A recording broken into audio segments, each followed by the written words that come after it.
नमस्कार,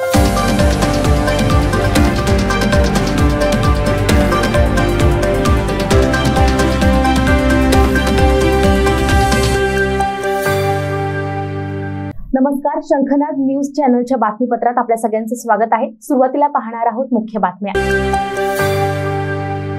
कुख्यात underworld don Arun गवळीची तुरुंगातून मुदतपूर्व सुटका करा असे निर्देश मुंबई उच्च न्यायालयाच्या नागपूर खंडपीठाने दिले आहेत। 2006च्या एका शासन निर्णयाच्या आधारे कुख्यात डॉन अरुण गवळीने शिक्षेतून सूट देण्याची मागणी केली होती। अरुण गवळीच्या त्या याचिकेवर नागपूर खंडपीठात सुनावणी पूर्ण झाली होती, मात्र कोर्टाने निकाल राखून ठेवला होता। त्यावर निर्णय देताना न्यायालयाने शुक्रवारी अरुण गवळी यांची मुदतपूर्व सुटका करण्याचे निर्देश दिले। मात्र त्या संदर्भात उत्तर देण्यासाठी जेल प्रशासन आणि गृह विभागाला 4 आठवड्यांचा अवधीही दिला आहे। में आज अरुण गुलाब गवली इन्होंने अपने 65 इयर्स उनके कंप्लीट हो गए और उसी के साथ वो वीक भी है, उसका सर्टिफिकेट उनको जब प्रोड्यूस किया गया था जेल अथॉरिटी के सामने, जो उसकी कमेटी होती है उन्होंने उसको सर्टिफाई किया था कि ये वीक है, अशक्त है और उनके 65 इयर्स भी कंप्लीट हो गए। तो इस वजह से 2006 का जो नोटिफिकेशन है उसका बेस बना के उन्होंने कोर्ट जेल अथॉरिटीज़ के सामने एप्लीकेशन किया था कि उनको प्रीमैच्योरली रिलीज़ किया जाए, लेकिन वो एप्लीकेशन स्टेट गवर्नमेंट ने रिजेक्ट कर दी थी। उसका रीज़न ऐसा था कि 2006 के बाद स्टेट गवर्नमेंट ने 2015 में भी नोटिफिकेशन निकाला। उस नोटिफिकेशन के हिसाब से उन्होंने उसमें क्लॉज रखा कि MCOCA कन्विक्ट को 2006 के नोटिफिकेशन के हिसाब से प्रीमैच्योरली रिलीज़ करता आएगा नहीं। तो वो बेस बनाकर उन्होंने एप्लीकेशन खारिज कर दी थी। और वो कम्युनिकेशन जब हमको मिला तो वो कम्युनिकेशन हमने माननीय उच्च न्यायालय यहाँ पे चैलेंज किया और आज उसका जब आर्ग्यूमेंट्स हुआ, आर्ग्यूमेंट के बाद में आज कोर्ट ने फैसला दिया। फैसला अरुण गुलाब गवली के फेवर में लगा और कोर्ट ने स्टेट गवर्नमेंट को और बाकी जो रिस्पॉन्डेंट्स है उनको ये डायरेक्शन दिया कि 4 हफ्ते के अंदर उनके रिलीज के बारे में फैसला लिया जाए। मुंबईतील नगरसेवक कमलाकर जामसंडेकर यांच्या हत्या प्रकरणात तसेच इतर गुन्हेगारी कृत्य यासाठी गवळीला 2 वेळेस जन्मठेपेची शिक्षा झाली होती। सध्या अरुण गवळी नागपूरच्या तुरुंगात शिक्षा भोगत आहे। 2006च्या महाराष्ट्र सरकारच्या परिपत्रकानुसार जन्मठेपेची शिक्षा झालेल्या कैद्यांना 14 वर्ष तुरुंगवास पूर्ण केल्यावर तसेच त्यांचे वय 65 पेक्षा जास्त असल्यावर तुरुंगातून सोडता येईल। गवळीचा जन्म 1955चा असल्याने त्यांचे वय सध्या 70 वर्षावर आहे। जामसंडेकर हत्या प्रकरणात अरुण गवळी 2007 पासून तुरुंगात असल्याने 16 वर्ष तो तुरुंगातच आहे। म्हणजेच 2006च्या महाराष्ट्र सरकारच्या परिपत्रकानुसार सुटकेसाठीच्या दोन्ही अटी अरुण गवळीने पूर्ण केल्या आहेत। त्यामुळे न्यायालयाने त्याची मुदतपूर्व सुटका करण्यात यावी असा निर्णय दिला, अशी माहिती अरुण गवळी यांचे वकील मीर नगमान अली यांनी माध्यमांशी बोलताना दिली। कॅमेरामन प्रवीणसह सनी भोंगाडे, शंखनाद न्यूज, नागपूर। अनेक दिवसांपासून जागा वाटपाची चर्चा सुरू आहे। वंचित बहुजन आघाडीसोबत अनेक बैठका झाल्या। महाविकास आघाडीत सहभागी होण्यासाठी चर्चा झाली। माघार घेण्याच्या शेवटच्या दिवसापर्यंत काय होतं हे सांगता येत नाही, मात्र आम्ही शेवटपर्यंत चर्चा करण्यास तयार आहोत, असे काँग्रेसचे नेते मुकुल वासनिक यांनी आज विदर्भातील प्रचार दौऱ्यावर आले असता विमानतळावर स्पष्ट केले। सांगलीचा तिढा सुटला का असे विचारले असता शिवसेना, राष्ट्रवादी आणि भाजप यांच्यात अजून 10 जागांवर समाधानकारक चर्चा झाली नाही तरी तुम्ही आमचंच विचारता असा सवाल करीत आमची चर्चा सकारात्मक होत आहे, लवकरच शेवटचा निर्णय येईल, असे वासनिक म्हणाले। बघा, आपल्याला सगळ्यांना चांगल्या प्रकारे ठाऊक आहे की मागच्या अनेक दिवसापासून महाराष्ट्रामध्ये विविध राजकीय पक्ष जे इंडिया गठबंधनमध्ये आहे, आघाडीमध्ये आहे, त्यांच्यामध्ये जागा वाटपाच्या संदर्भात चर्चा सुरू राहिलेली आहे आणि मोठ्या प्रमाणात सीट शेअरिंगच्या संदर्भात प्रगती झालेली आहे। वंचित सोबतही अनेक बैठका झाल्या, अनेक प्रकारे कशा या महाविकास आघाडीमध्ये त्यांचा समावेश होऊ शकतो त्या दृष्टिकोनातून चर्चा झाल्या, काही सूचना देखील करण्यात आल्या।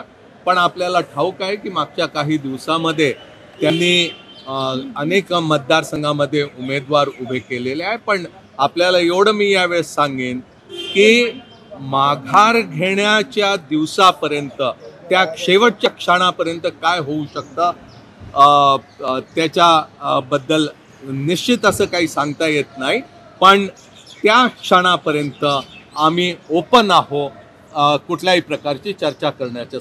शंखनाद न्यूजसाठी ब्युरो रिपोर्ट. हिंदी चित्रपटाचे लोकप्रिय अभिनेता गोविंदा आजपासून निवडणूक प्रचारासाठी मैदानात उतरले असून त्यांचं आज नागपूरच्या एअरपोर्टवर आगमन झालं. तेथून ते थेट रामटेक मतदार क्षेत्रात पोहोचले. रामटेकमध्ये शिवसेना उमेदवार राजू पारवेंचा प्रचार करण्यासाठी गोविंदा नागपुरात दाखल झाले होते. 2004 साली गोविंदा उत्तर मुंबईतून काँग्रेसच्या तिकिटावर निवडणूक लढून दिल्लीत खासदार म्हणून गेले होते आणि त्यानंतर त्यांनी राजकारण देखील सोडलं होतं. दरम्यान शिंदेंच्या शिवसेना गटात त्यांनी प्रवेश केला आणि आज पुन्हा ते भाजप ते शिवसेनेच्या उमेदवाराच्या प्रचारासाठी दाखल झाले आहेत. त्यांच्या चाहत्यांनी गोविंदा यांचे मोठ्या उत्साहात स्वागत केले.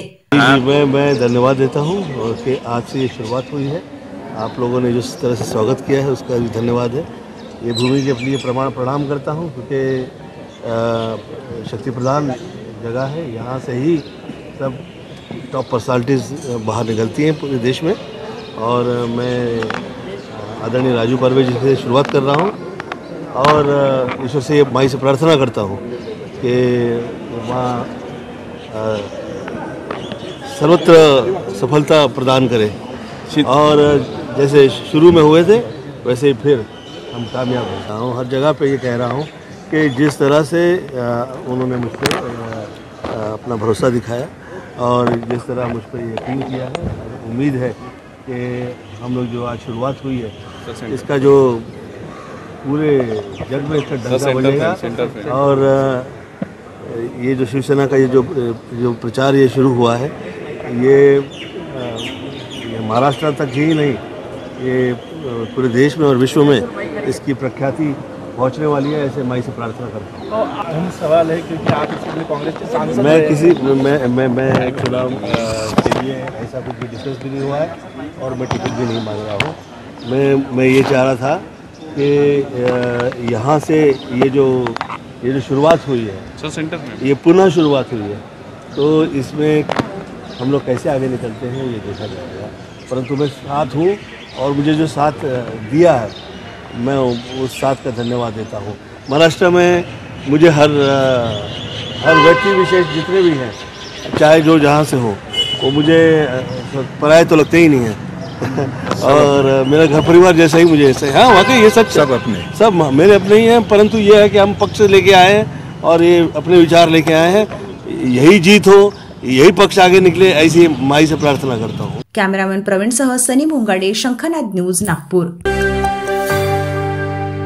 यंदाच्या लोकसभेच्या निवडणुकीत ना घर का ना घाट का अशी अवस्था शिंदेंच्या खासदारांची झाली आहे असे मत आज विरोधी पक्षनेते विजय वडेट्टीवार यांनी व्यक्त केले. विदर्भात परिस्थिती अत्यंत अनुकूल असून लोकांचा कौल काँग्रेसच्या बाजूने आहे. प्रचारादरम्यान सरकार विरोधात लोकांच्या मनातील राग दिसून पडत आहे अशी प्रतिक्रिया देखील विजय वडेट्टीवार यांनी व्यक्त केली. काँग्रेसच्या बाजूने जनता कौल देईल हा विश्वास वाटतोय. जनतेमध्ये विद्यमान सरकारच्या संदर्भात राग आहे, चीड आहे. ज्या पद्धतीनं तानाशाही पद्धतीनं हुकुमशाही पद्धतीनं सरकार काम करत आहे त्यामुळे लोकांना भीती वाटते की आपण स्वतंत्र भारताचे उद्या गुलाम असू. ही भीती लोकांच्या मनामध्ये फार मोठ्या प्रमाणामध्ये गेलेली आहे आणि त्यामुळेच जनता ठरवलेली आहे जनतेने की यावेळेस भारतीय जनता पक्षाला सत्तेबाहेर काढायचं आणि म्हणूनच पूर्ण विदर्भामध्ये गडचिरोली तर आम्ही जिंकूच, कारण गडचिरोलीचा उमेदवारांना निगेटिव्ह वातावरण होतं त्यामुळे त्यांना दुसरा पर्याय शोधण्याचा प्रयत्न केला पण मिळाला नाही. त्यामुळे तिथले उमेदवार हे पडणारच असं गृहीत धरून ती उमेदवारी दिली गेली आणि आमचे नेते किरसान नेते विरुद्ध उभे आहे आणि 100% डॉक्टर नामदेव किरसान त्या ठिकाणी निवडून येतील असा मला पूर्णतः विश्वास आहे. कॅमेरामॅन प्रवीणसह सनी भोंगाडे, शंखनाद न्यूज, नागपूर. अमित शहा यांची गोंदिया येथे सभा होणार असून ती विराट सभा होईल आणि महायुतीचे उमेदवार सुनील मेंढे यांना निवडून आणण्यासाठी सर्व पक्ष एका ताकदीने एकवटले असून निश्चितपणे आमचा उमेदवार विजयी होईल अशी प्रतिक्रिया माजी खासदार प्रफुल्ल पटेल यांनी व्यक्त केली. जे काही न्यायिक प्रक्रिया आहे, न्यायिक प्रक्रियेमधून ज्यांना जे काही रिलीफ मिळालेलं आहे ते त्यांच्यासाठी खूप चांगली गोष्ट आहे. भारतीय जनता पार्टीचे ते अधिकृत उमेदवार आहे आणि त्यांना आमची शुभेच्छा. भंडारा गोंदिया लोकसभा क्षेत्राचे उमेदवार सुनील मेंढे साहेबांच्या प्रचारार्थ येणार आहे गोंदियाला आणि मोठी सभा, प्रचंड विराट सभा होईल आणि निश्चित तिन्ही मेजर पक्ष आहे, शिंदे साहेबांची सेना, राष्ट्रवादी काँग्रेस पार्टी आणि रिपा हे मिळून भारतीय जनता पार्टीचे उमेदवारांना भरघोस मतानं निवडून आणण्यासाठी दिवस रात्र एक करत आहे आणि काम करत आहे आणि सगळे एकजुटीनं चांगल्या वातावरणामध्ये काम करत आहे. आम्ही कधीही, तुम्ही मला पण ऐकतात, मी कधीही शरद पवार साहेबांच्याबद्दल किंवा सामान्यतही मी कोणाच्याबद्दलही कुठेही टीका करत नाही आणि पवारसाहेब आमचे आदरणीय, वंदनीय आहे, आजही आहे. राजकारणाची आमची दिशा वेगळी आहे. त्यांनी जे भूमिका त्यांची आहे त्यांना त्यावर चालायचं आहे, चांगली गोष्ट आहे. आम्ही जे धोरण स्वीकारलेलं आहे नरेंद्र मोदी साहेबांच्या बरोबर जाऊन या देशाचा आणि राज्याचा विकास करायचा आहे, ते आम्हाला धोरण जे पटलेलं आहे त्याच्यावर आम्ही चाललो. शंखनाद न्यूजसाठी ब्युरो रिपोर्ट. दक्षिण नागपुरातील 5,000 लोकसंख्या असलेल्या सावित्रीबाई फुले नगर परिसरातील 5,000 नागरिकांनी यंदा लोकसभेच्या निवडणुकीवर बहिष्कार घालण्याचा निर्णय घेतला आहे. या परिसरात भाजपचा मोठा वोट बँक आहे, तर भाजपचे नगरसेवक संदीप गवई देखील काही वर्षांपूर्वी या प्रभागाचे नगरसेवक होते. तरी देखील या परिसरातील नागरिक मागील 33 वर्षांपासून मालकी हक्कांच्या पट्ट्यांच्या मागणीसाठी वाट बघत आहेत. शासनाची घरकुल योजना देखील प्रलंबित आहे. परिसरातील गटर लाईन देखील धोकादायक अवस्थेत पोहोचली आहे.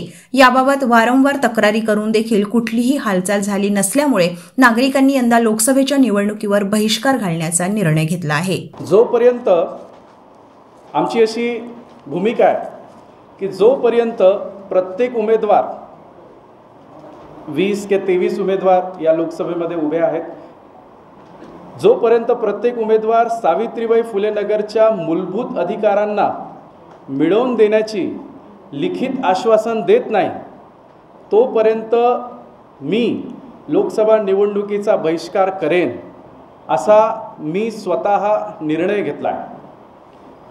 हा निर्णय घेण्याचा मला अधिकार आहे. मला निवडणुकीत भाग घ्यायचा आहे किंवा बहिष्कार घ्यायचा, हा मला अधिकार आहे. त्याच्या मागची कारणं, 3 कारणं मी तुम्हाला प्रमुख कारणं वर सांगितलेली आहे. आता थोडं सविस्तर जे तुम्हाला प्रेस नोट दिली आहे तेच मी वाचतो आहे, पण ते व्यवस्थित अजून पटवून देण्याचा प्रयत्न करतो आहे. केंद्र शासनाची सर्वांसाठी घरे सन 2022 योजनेचा लाभ मिळावा म्हणून खाजगी जमिनीवरील झोपडपट्टी धारकांना मालकी हक्काचे पट्टे वाटप करण्याबाबत महाराष्ट्र शासनाने शासन निर्णय क्रमांक नागपूर महानगरपालिका 2019 पत्र क्रमांक 34/9/26 दिनांक 11 सप्टेंबर 2019ला शासन निर्णयात उक्त खाजगी जागा हस्तांतरण विकास हक्काच्या माध्यमातून जमीन संपादनाची कारवाई सुरू करावी असे आदेश दिले. ही जी योजना आहे, ही योजना केंद्र सरकारची योजना आहे. ही 2022मध्ये अनाऊन्स झाली आणि या योजनेअंतर्गत पूर्ण भारत देशामध्ये कोणीही बेघर राहू नये म्हणून केंद्र सरकारने ही योजना लागू केली. तर या योजनेचाच आधार घेऊन महाराष्ट्र शासनाने एक GR काढला. तो GR 11 सप्टेंबर 2019ला नागपूर महानगरपालिकेला सुपूर्द करण्यात आला. त्यानुसार, या आदेशानुसार खाजगी जागेवरील अतिक्रमण धारकांचे अतिक्रमण क्षेत्र झोपडपट्टी म्हणून संबोधले गेले असल्यास, हे त्याच्यातली तरतूद आहे, हे नॉर्म्स आहे, हा नियम आहे.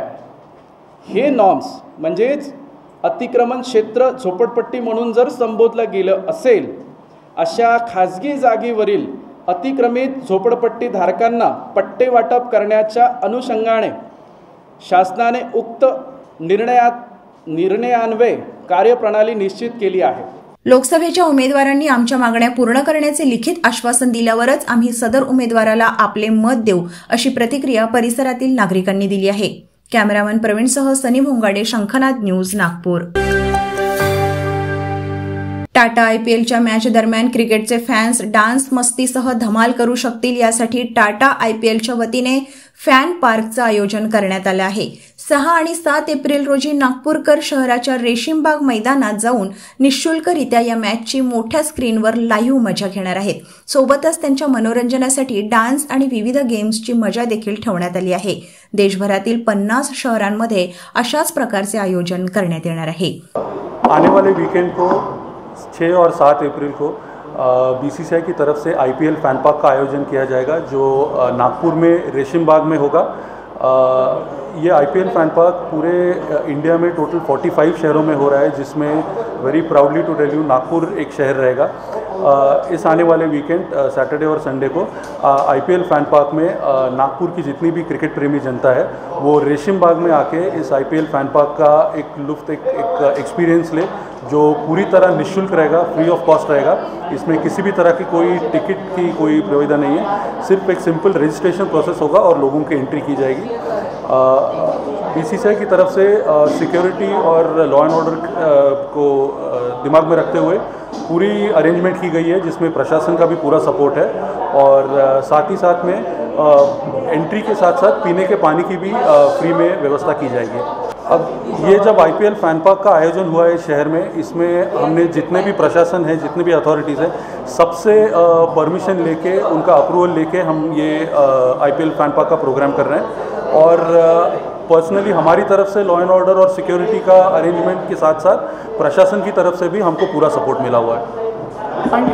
इस आईपीएल फैन पार्क का एक और सबसे बड़ा अट्रैक्शन ये है कि इसमें हम एक लकी ड्रॉ कूपन करेंगे, जो नागपुर की क्रिकेट प्रेमी जनता है जिसको बहुत इजीली नहीं मिल पाएगा। इस लकी ड्रॉ से हम एक आईपीएल की जो प्लेयर्स की एक पर्सनली साइंड जर्सी है वो इस लकी ड्रॉ में हम देने वाले हैं। और इस जर्सी के हकदार बनने के लिए इस आईपीएल फैन पार्क में आके इसमें आप मैच के मज़ा के लेने के साथ साथ इस जर्सी को भी जीत पाएंगे। ये आईपीएल फैन पार्क 6 और 7 अप्रैल को रेशीमबाग ग्राउंड में होने वाला है, जिसमें एंट्री बिल्कुल फ्री रहेगी।